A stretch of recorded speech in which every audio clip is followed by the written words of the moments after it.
Bismillahirrahmanirrahim. Assalamualaikum warahmatullahi wabarakatuh.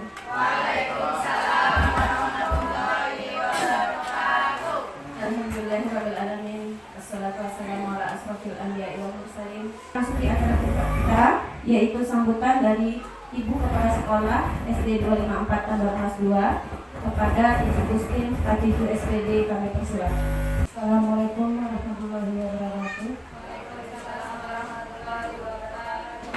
Yang terhormat Bapak Ibu Guru SD 254, kemudian yang terhormat Bapak Parwoto, calon guru penggerak angkatan 9 Kabupaten Merauke.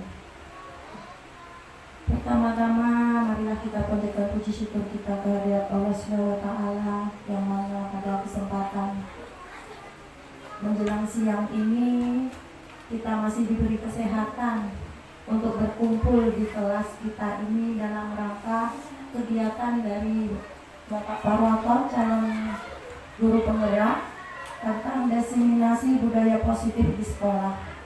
Selawat beserta salam kita junjungkan kepada Nabi besar kita Muhammad SAW. Semoga di yaumul akhir nanti kita mendapat syafaatnya. Amin. Tidak banyak panjang lebar yang ingin saya sampaikan untuk Bapak.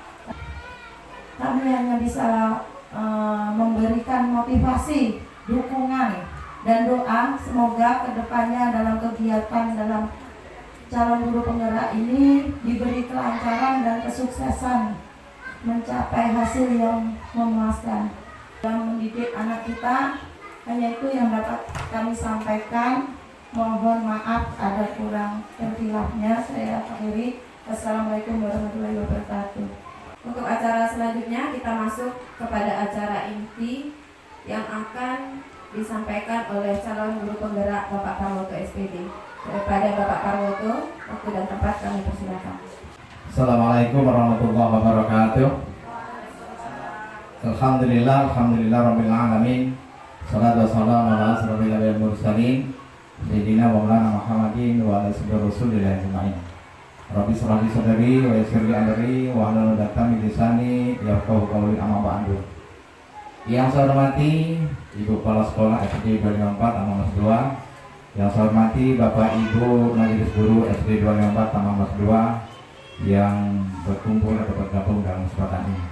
Puji syukur sama-sama kita panjatkan kepada Allah Subhanahu wa taala, Tuhan yang Maha Kuasa yang telah melimpahkan beberapa kenikmatan kepada kita semuanya. Sampai saat ini kita masih diberikan nikmat sehat, nikmat panjang umur, nikmat kita bisa menjalankan tugas kita dengan baik. Mudah-mudahan segala aktivitas kita selama ini menjadi amal kebaikan untuk kita semuanya. Salawat dan salam semoga senantiasa terlimpahkan bicarakan bagi junjungan kita Nabi Muhammad Sallallahu Alaihi Wasallam. Mudah-mudahan kita semua akan mendapat sahabatnya dari dunia sampai akhirat nanti. Bapak Ibu yang saya hormati, kami di sini menyampaikan atau mengimbaskan dari apa yang saya terima dalam mengikuti calon guru penggerak, yaitu kami ada 3 modul yang kami lalui tentang budaya positif di sekolah. Kami di samping belajar dalam pendidikan itu, calon guru penggerak ditugaskan untuk bisa mengimbaskan kepada sama kita. Dan di sini mohon maaf saya bukan menggurui dari Bapak Ibu semuanya. Mungkin ada dari senior kita, mungkin dari Bu Ir, Pak Sri, dan Bu Res yang beritahu tentang masalah hal ini. Jadi kami hanya sebenarnya sharing saja kita pada kesempatan ini.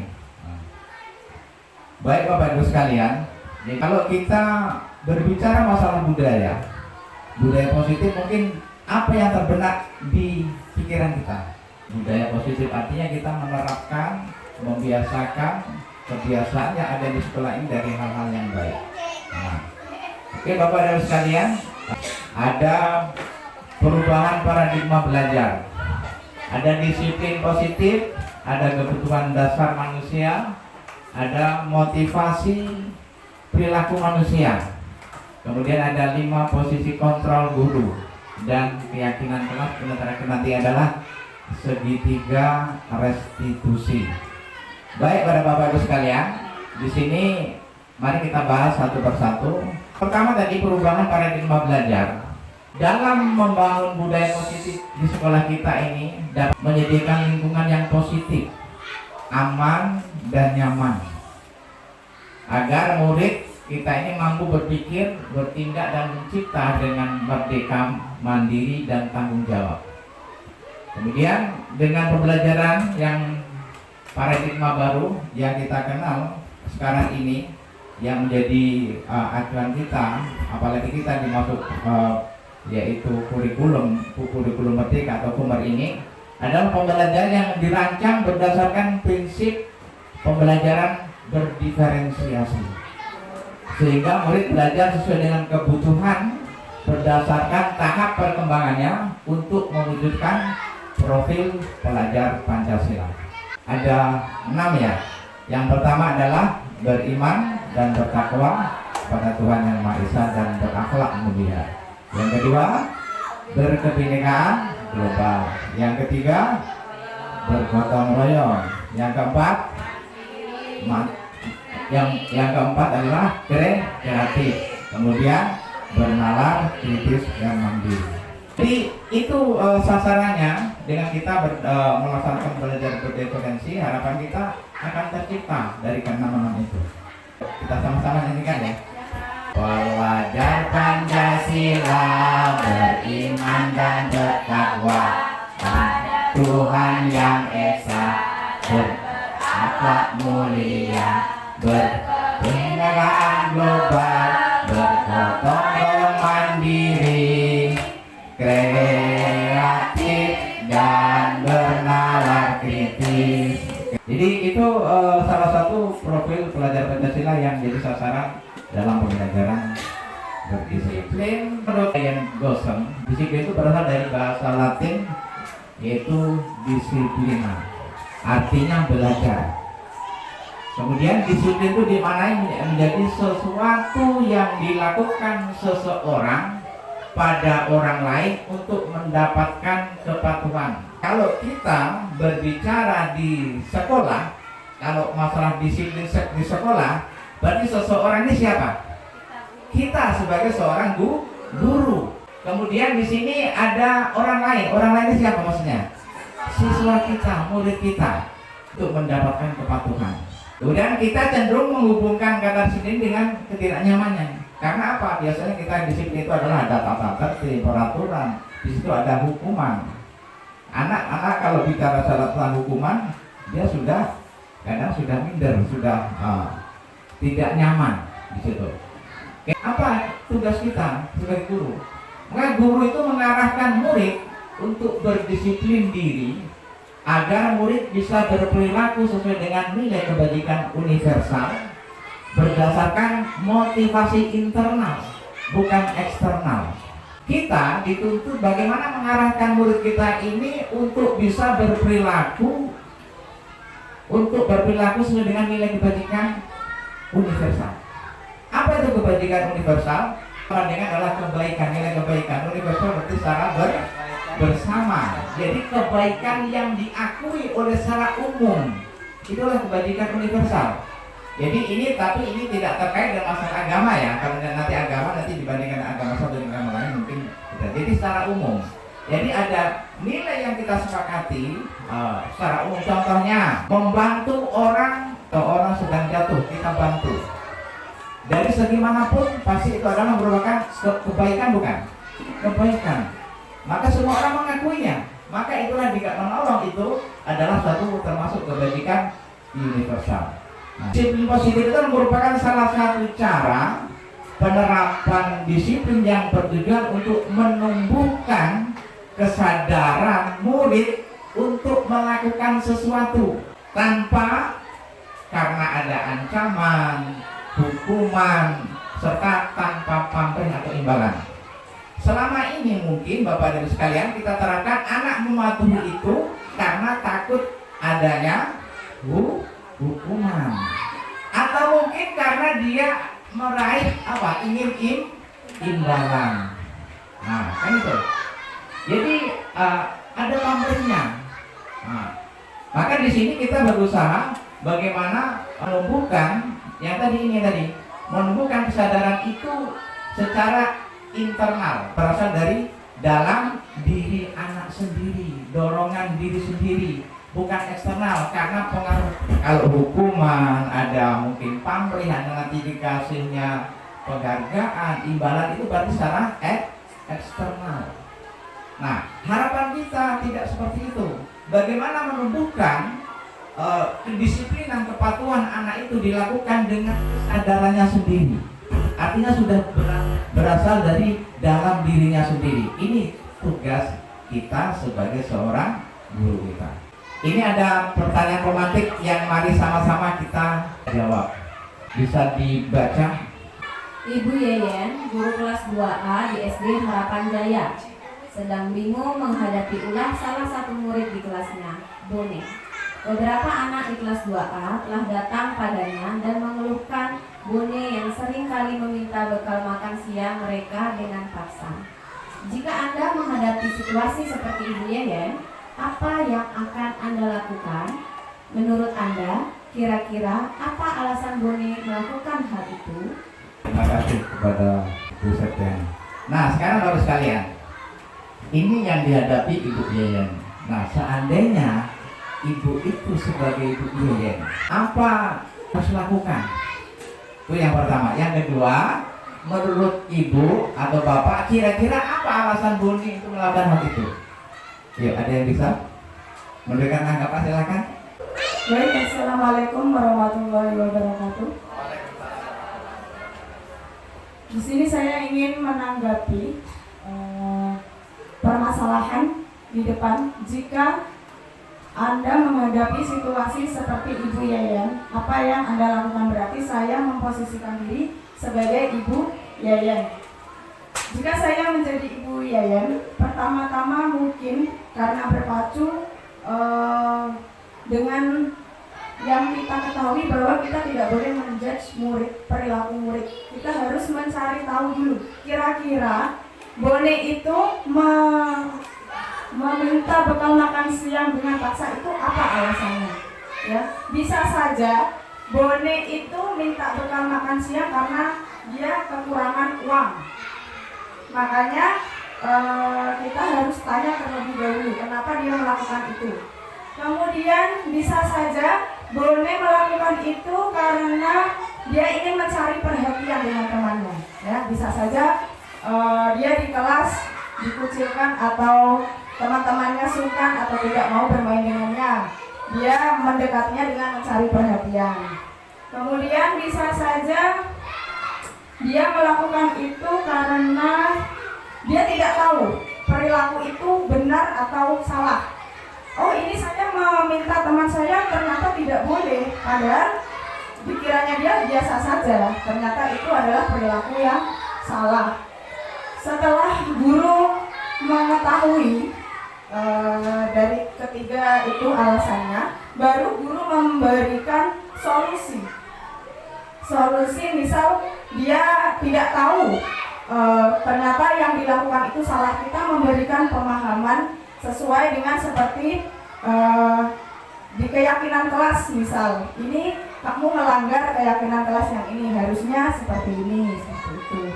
Ya, mungkin cukup itu saja Pak yang dapat saya sampaikan. Assalamualaikum warahmatullahi wabarakatuh. Bagus ya jawaban dari Bu Nina tadi. Pertama tentunya kita harus jangan menjudge anak itu, kamu itu nakal, kamu kan tidak. Harus kita tanyakan terlebih dahulu. Karena sesuatu anak itu melakukan sesuatu itu pasti punya alasan. Kita dengan baik-baik tanyakan. Tanyakan yang alasannya apa. Nanti setelah tanya alasan, nanti akan anak menjawab.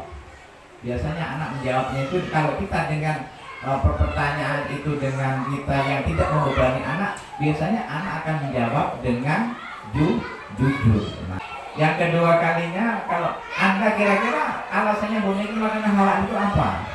Ya kemungkinan banyak sekali, betul. Satu buku tidak membawa bekal, paginya juga mungkin barangkali tidak setiap pagi tidak sarapan, bisa jadi dia sehat, atau mungkin tidak dikasih uang jajan. Nah, artinya Bapak Ibu sekalian, kalau tidak punya bekal, tidak membawa uang jajan, tidak tahu ini benar salahnya mungkin, atau mungkin tabiatnya mungkin seperti itu. Nah, berarti ada kebutuhan dasar itu yang belum terpenuhi sehingga anak melakukan hal.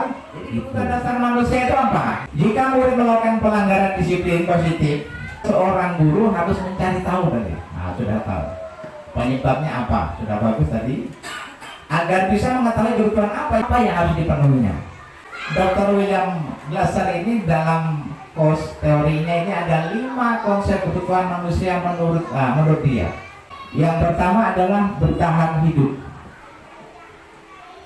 Yang kedua adalah kasih, sayang dan rasa diterima. Kemudian penguasaan, kebebasan, kesenangan. Manusia pasti menginginkan untuk bisa bertahan hidup. Tak satu pun manusia yang tidak menginginkan untuk hidup.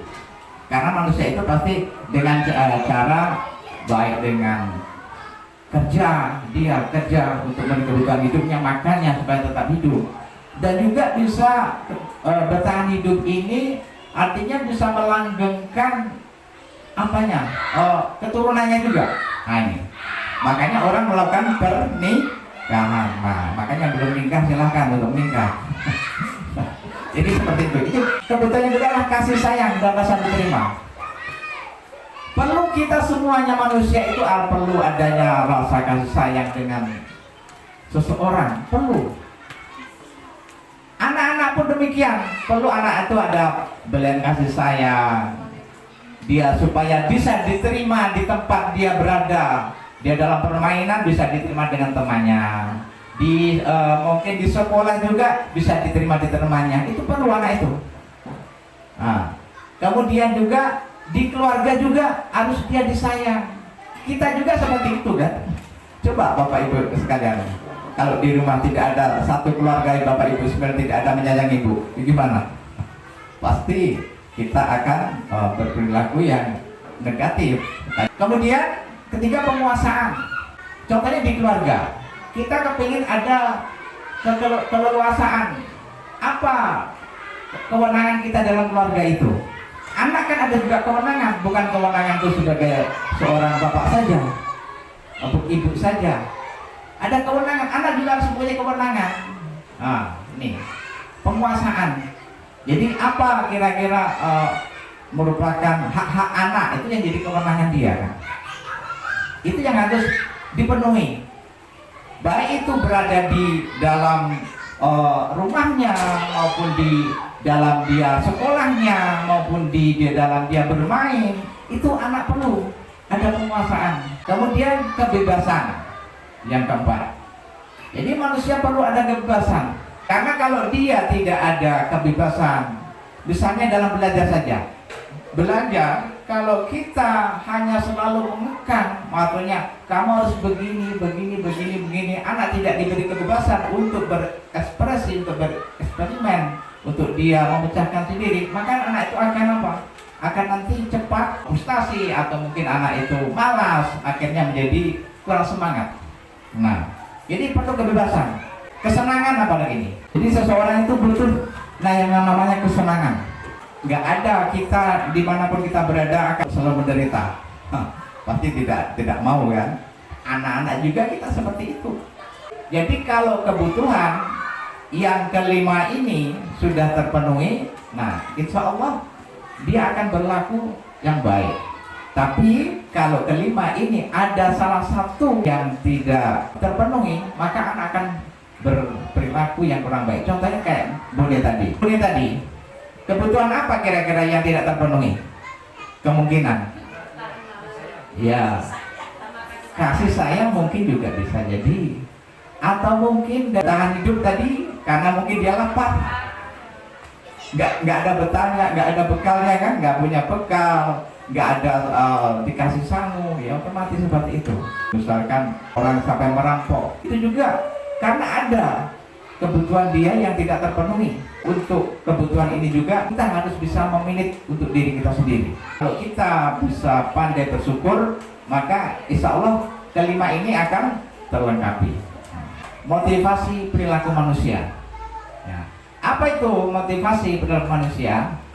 Adalah dorongan yang timbul dari diri seseorang dengan sadar atau tidak sadar untuk melakukan sesuatu tindakan dengan tujuan tertentu. Dorongan, baik itu sadar, tidak sadar, untuk melaksanakan tindakan dengan tujuan tertentu, itu adalah ada motivasi perilaku manusia. Karena kalau tanpa ada motivasi, nggak mungkin manusia itu akan berbuat. Contohnya boleh tadi, karena pasti ada motivasi dari dirinya, motivasi yang baik atau tidak baik, atau yang perlu kita arahkan. Nah, motivasi perilaku manusia ini ada 3. 1, menghindari ketidaknyamanan. Orang berperilaku itu karena menghindari ketidaknyamanan. Anak-anak kita patuh pada disiplin sekolah untuk menghindari ketidaknyamanan. Karena apa? Murid melakukan disiplin karena takut dihukum. Kenyamanannya apa? Supaya tidak dihukum, maka dia taat pada aturan. Itu salah satu juga ada nilai untuk menegakkan kedisiplinan, menegakkan budaya positif.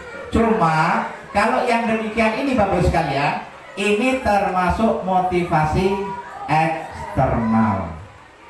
Jadi kalau anak itu tidak melakukan sesuatu yang melanggar aturan sekolah, tapi didasari dengan tadi, karena supaya dia tidak nyaman, artinya supaya menjauhkan daripada nanti saya dihukum, daripada nanti saya ada diberi sanksi, maka saya patuhi aja lah. Nah, dia sudah menegakkan kedisiplinan, namun kedisiplinan itu adalah secara eksternal, bukan internal. Yang kedua, orang berperilaku itu karena ini mendapatkan imbalan atau penghargaan dari orang lain.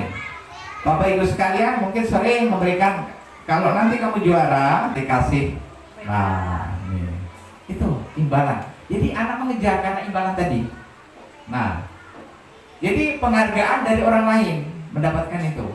Nah, ini yang murid yang melakukan seperti ini, maka dia sudah melakukan disiplin untuk menegakkan disiplin.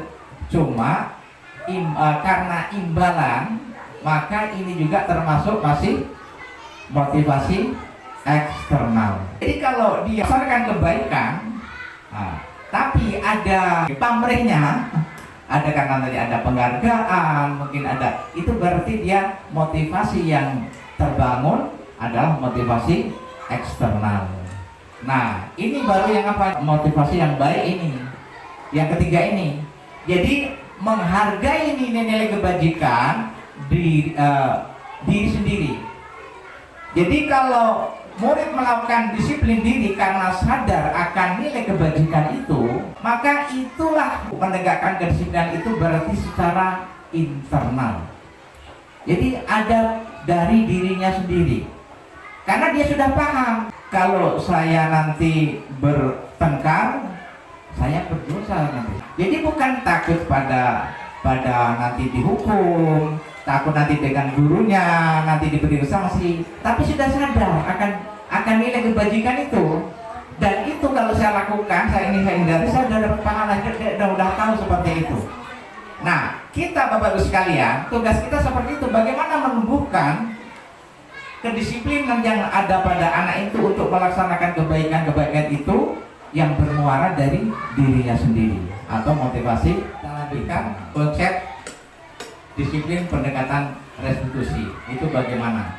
Pengertiannya restitusi itu apa sebenarnya sih? Nah, jadi restitusi itu Bapak sekalian adalah proses menciptakan kondisi bagi murid untuk memperbaiki kesalahannya mereka, sehingga murid itu bisa kembali pada kelompok mereka dengan karakter yang lebih kuat. Kalau anak bisa melaksanakan seperti ini, bisa menciptakan kondisi, kemudian anak bisa kembali pada kelompok mereka dengan karakter yang lebih kuat. Mengapa dia bisa kembali kepada kelompok dengan karakter yang kuat? Karena dia selama kita panggil atau kita selesaikan itu, kita tidak berikan hukuman. Coba kalau anak itu kita berikan hukuman, kamu tadi kan tidak mengerjakan PR, maka kamu bapak hukum atau ibu hukum, atau mungkin sudah sesuai dengan kesepakatan apa melaksanakan ini, apalagi nanti ditembak-tembak teman-temannya. nanti akan ditengok temannya baris itu, ya syukur, atau mungkin seperti itu. Tapi kalau dengan restitusi enggak, karena dia akan menemukan solusi, dia akan malah diri dia. Oh iya ya, kalau kita memberikan hukuman, masalah saya ini bisa saya selesaikan dengan cara yang bagus. Nah itu dia akan itu Bapak sekalian. Itulah restitusi. Ciri-cirinya di mana? Nah, ciri-ciri restitusi itu bukan menebus kesalahan, namun belajar dari kesalahan. Kalau hukuman kita tegakkan tadi itu hukuman kamu kesalahannya ini maka hukumannya begini, itu baru menebus kesalahan. Tapi restitusi enggak, dia belajar dari kesalahannya. Nah kemudian memperbaiki hubungannya. Nah jadi selama ini hubungan, oh saya kalau begini salah ya, nah bagaimana untuk kedepannya. Kemudian tawaran bukan paksaan. Jadi kita Bapak sekalian dalam mengarahkan anak dalam untuk memecahkan masalah, anak yang ada kasus kita panggil itu bukan kita memaksa. Dalam istilah ini kita hanya memberikan tawaran. Nah, kamu tadi begini, seandainya PR itu kamu kerjakan sebelum kamu waktu pulang sekolah, bisa nggak itu? Oh iya ya Pak, bisa ya. Nah, itu kenapa kamu nggak lakukan? Nah, itu jadi kita hanya memberikan tawaran saja, bukan berarti mengapa kamu tidak kerjakan sebelum itu? Kan berbeda. Berarti kita mendikte. Tapi kalau kita dengan itu sebagai tawaran, jadi dia berpikir dia, oh iya ya, ternyata ada solusi dari masalah saya. Nah, itu ya anak itu. Kemudian itu menuntun untuk melihat ke dalam diri. Nah, ini menuntun untuk melihat ke dalam diri artinya menuntun dirinya itu dengan cara yang baik, mencari kebutuhan dasar yang berdasarkan yang mendasari tindakannya. Tadi kebutuhan dasar tadi, karena kebutuhan tadi ada mungkin dia sibuk segala macamnya, bagaimana supaya terpenuhinya? Mungkin ada kita cari solusinya. Kemudian cara yang lebih baik untuk memperbaiki diri. Jadi memperbaiki diri tadi dengan cara apa tadi? Anak kalau sudah tahu masalahnya, permasalahannya, kemudian bisa memecahkan sendiri, itulah yang baik. Tapi dia bisa memperbaiki diri. Fokus pada karakter bukan tindakan. Jadi restitusi itu adalah karakternya, bukan aplikasinya tindakannya. Karakter itu Pak. Karena itu kita membentuk karakter. Kalau anak sudah berkarakter yang baik, otomatis nanti tindakannya itu sudah baik. Fokus pada solusi. Nah, ada solusi-solusi apa yang dari setiap masalah anak itu. Kemudian mengembalikan murid berbuat salah pada kelompoknya. Artinya tadi anak lebih kuat tadi pada kelompoknya. Jadi dia seandainya nanti setelah kita panggil memecahkan masalah, nanti bermain dengan teman-temannya, dia tidak minder lagi. Bahkan dia ada rasa kebanggaan. Contohnya apa kalau hukuman tadi? Mungkin karena kamu salah, sekarang hormat bendera sama 15 menit. Pasti kalau kita seperti itu menghukum, wajah kita saja sudah takut anak. Karena kita sudah apa? Wajah kita dengan wajah yang mungkin yang sangat cantik, bukan sangat cantik. Kita kalau sudah ingin menghukum anak, wajah kita itu sudah sangar itu. Anak sudah takut, apalagi ini, kamu maju ke depan.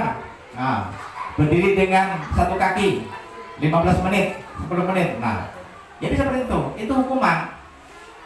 Kalau konsekuensi, guru memberikan konsekuensinya, mengerjakan PR waktu jam istirahat atau mengerjakan 3 kali lipat. Kemudian guru tegas dan murid pun menghormati peraturan. Ya murid kalau dalam konsekuensi ini juga dia melakukannya. Kemudian ini restitusi, guru menanyakan keyakinan kelas. Akan itu tuh masalahnya apa? Kamu menyalahi nggak dengan aturan kita? Kemudian apa yang harus kamu lakukan supaya kalau kamu ingin memperbaiki diri kamu? Nah, jadi seperti itu Bapak sekalian. Jadi kita terbuka, guru terbuka dan murid itu menghormati diri kita juga, akan lebih segan pada kita dan juga dia akan menghormati dirinya sendiri. Oh iya ya, selama ini saya salah ya kan itu. Nah itu Bapak pentingnya kita untuk melakukan. Ini adalah keyakinan kelas. Nah, mengapa bukan peraturan saja? Mengapa harus keyakinan kelas? Mengapa kita memiliki peraturan harus menggunakan helm bila mengendarai kendaraan roda 2? Memakai helm untuk apa? Keselamatan. Berarti nilai kebaikannya adalah keselamatan. Itulah jadikan jadi suatu keyakinan kita. Seperti itu. Kemudian, mengapa kita memiliki peraturan 3M? Yaitu menggunakan masker dan menjaga jarak. Untuk apa itu? Kesehatan. Juga bisa keselamatan. Gitu. Jadi ada nilai seperti itu. Kemudian, mengapa kita memiliki peraturan harus datang tepat waktu pada saat mengikuti pelatihan? Kedisiplinan. Nah itu, mempraktekkan. Kita mempraktekkan membuat keyakinan kelas. Tapi tahun ajaran baru nanti kita atau mungkin semester yang kedua kita sudah punya keyakinan kelas masing-masing. Nah, untuk itu Bapak-Ibu sekalian akan saya bagikan ini kertas, silahkan ditulis. Yang Bapak Ibu tulis adalah tentang peraturan yang ada di kelas Bapak Ibu. Silahkan atau mungkin bantu Ibu saya bagikan satu persatu. Tulis, boleh satu, boleh dua. Tulisnya, peraturannya. Ada 1 poin, boleh 2. Untuk satu peraturan juga boleh juga. Atau langsung di bawahnya juga boleh. Namanya itulah curah pendapat. Nah itu. Jadi kita perlu curah pendapat dengan anak-anak. Silakan anak-anak kita nanti di kelasnya memberikan curah pendapat melalui ini.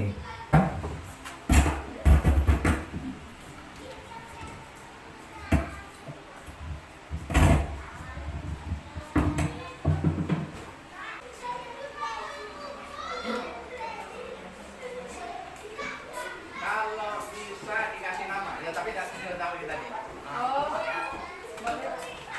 Kasih nama.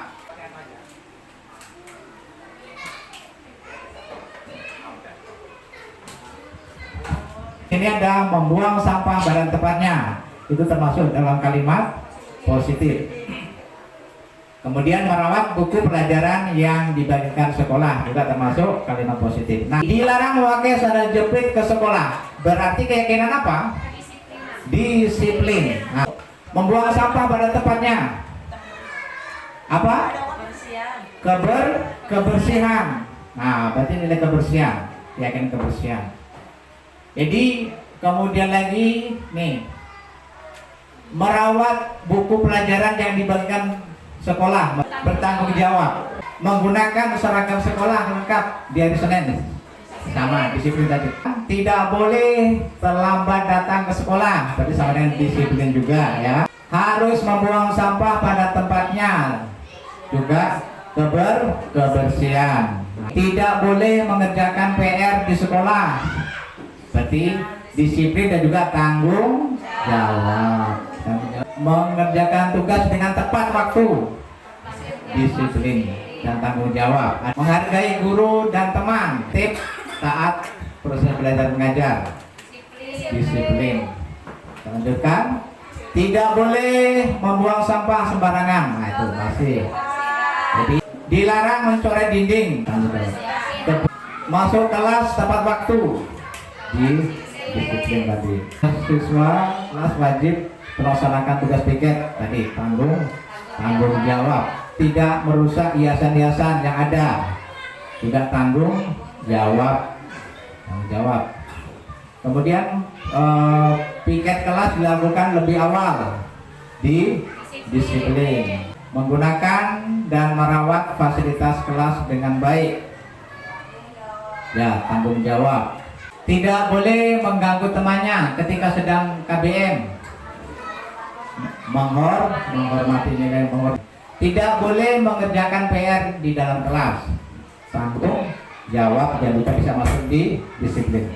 Terima kasih Bapak sekalian. Nah ini saya terima kasih. Nah tadi dari yang Bapak Ibu sampaikan tadi dari tata tertib tadi, jadi kita kesimpulan, saya baca saja. Berarti ada nilai menghargai, satu. Yang kedua nilai menghormati, yang bertanggung jawab, contohnya dalam mengerjakan PR tadi. Kemudian kebersihan dan disiplin, termasuk disiplin waktu dan juga disiplin dalam melaksanakan tugas. Nah ini mohon nanti untuk bisa Ibu terapkan di kelasnya masing-masing. Kembalikan barang ke tempat saya. Apa itu? Nilai apa? Tanggung jawab. Nah ini Pak. Dilarang mengganggu orang lain. Menghormati. Hadir di sekolah sebelum pelajaran dimulai. Disiplin. Yang sama tadi. Dilarang melakukan kekerasan. Nah, bisa menghargai, menghormati. Nah, dilarang menggunakan narkoba. Itu jadi bersikap abstrak. Satu nilai itu mencakup beberapa bagian. Merupakan pernyataan positif, merupakan pernyataan universal. Universal itu artinya apa? Secara umum ya, secara umum kan. Kebaikan secara umum yang diakui bersama-sama tadi. Tidak terlalu banyak agar mudah diingat. Nah ini kalau tadi kan nggak banyak. Dari sekian banyaknya kalau saya bacakan tadi, ternyata hanya menjadi berapa? 5. Padahal ini berapa? Jadi mudah anak mengingatnya. Oh, kedisiplinan, kemudian kebersihan, kemudian tanggung jawab. Nah, seluruh warga kelas atau sekolah dilibatkan dalam merumuskannya. Jadi Bapak Ibu sekalian kalau nanti membuat keyakinan kelas ini, otomatis Bapak Ibu sekalian harus libatkan anak-anak kita. Supaya apa? Nanti keyakinan kelas ini berarti dia ada merasa memiliki. Berbeda dengan Bapak Ibu sekalian. Nah, keyakinan kelas kita ini seperti ini ya. Nah, itu anak-anak nggak merasa memiliki. Tapi kalau sudah dari dia sendiri, kemudian nanti kita terangkan apa maknanya kita misalkan kebersihan ini. Tidak boleh membuang sampah sembarangan. Kita tidak, kalau ada yang kotor yang sebagai piket harus mengerjakan piket. Nah, kalau ada nanti kenapa ini juga hal-hal yang lain. Jadi tahu sendiri itu. Kita pahamkan nilai-nilai keyakinan itu kepada anak kita. Jadi supaya tahu disiplin itu apa yang maksud disiplin? Disiplin itu bagiannya begini-begini harus tahu. Itu. Supaya apa? Supaya anak itu benar-benar memaknai keyakinan disiplin itu, sehingga dia kalau mau melakukan sesuatu itu tahu. Oh, poinnya ini kalau saya melakukan ini berarti saya melanggar keyakinan kelas kita. Seperti ini, seperti itu. Oke. Nah, sekarang kita terakhir, kita segitiga restitusi. Kalau kita berbicara dengan segitiga restitusi itu apa segitiga restitusi? Adalah suatu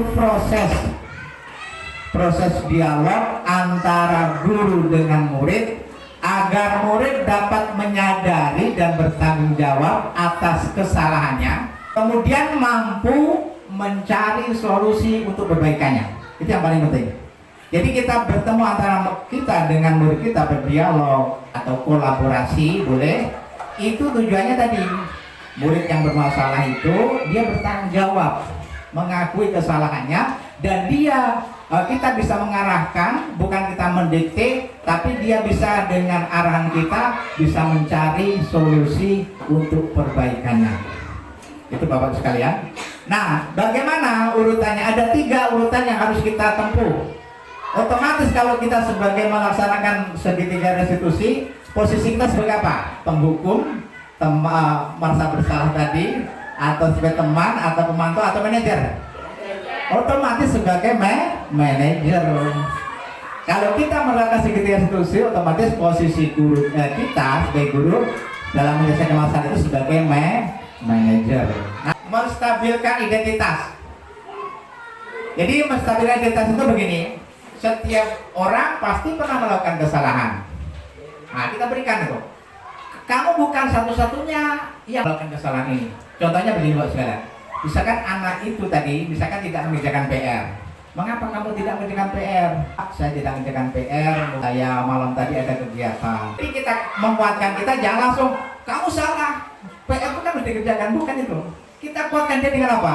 Nah, memang setiap orang itu pasti pernah melakukan kesalahan seperti kamu. Ada juga teman kamu yang pernah tidak mengerjakan PR seperti kamu. Oh, jadi dia merasa didukung gitu. Jadi dia tidak merasa. Yang keduanya, validasi tindakan yang salah. Kamu tentu punya alasan mengapa melakukan itu, malah tersudutkan. Tapi oh iya ya, walaupun saya salah, ternyata bapak ibu itu mendukung saya. Dalam hati dia seperti itu.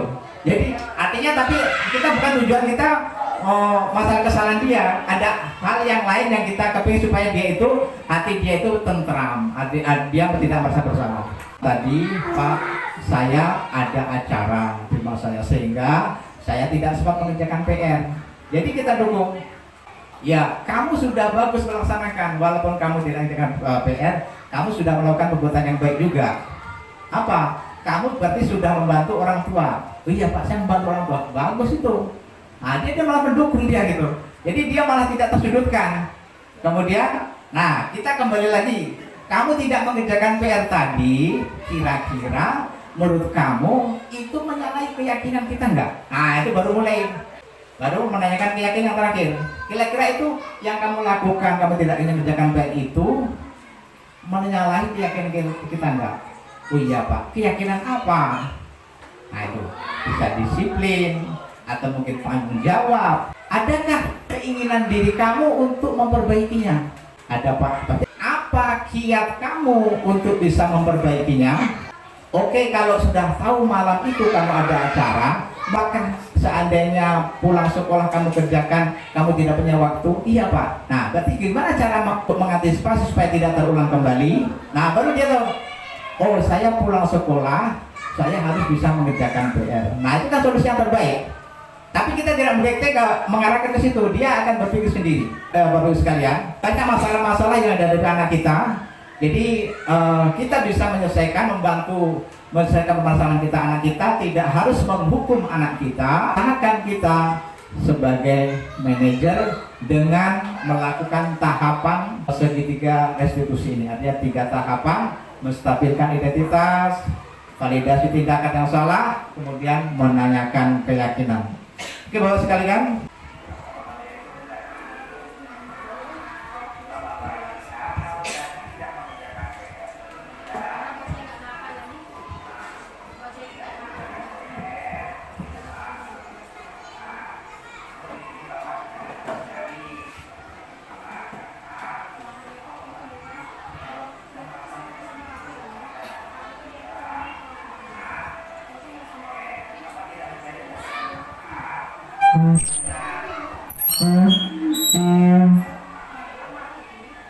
ini coba suaranya tidak, kemarin kita merekamnya terlalu. Jadi kira-kira seperti Bapak sekalian. Jadi Bapak Ibu sekalian, dalam menyelesaikan masalah usahakan dengan menggunakan posisi sebagai manajer dan kita menggunakan segitiga restitusi tadi. Jadi tidak harus kita mendekatkan bidang ini harus dengan yang biasa kita lakukan tadi, dengan kita marah-marah dengan itu. Padahal itu adalah mungkin, saya juga mungkin bertipe seperti itu. Harapan kita anak-anak takut pada kita. Ternyata takutnya itu hanya sesaat.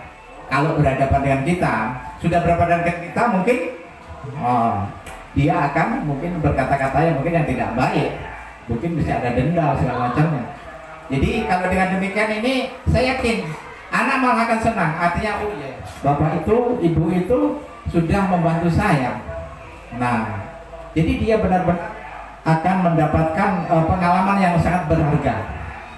Dan harapannya kalau dengan kita dengan pendekatan seperti ini, motivasi tadi untuk mendapatkan kedisiplinan tadi, dia berbuat baik itu adalah motivasi secara internal, bukan eksternal. Mungkin Bapak sekalian, oke? Jadi kesimpulannya gini, untuk membangun budaya positif di sekolah harus perlu menerapkan disiplin positif pendidikan.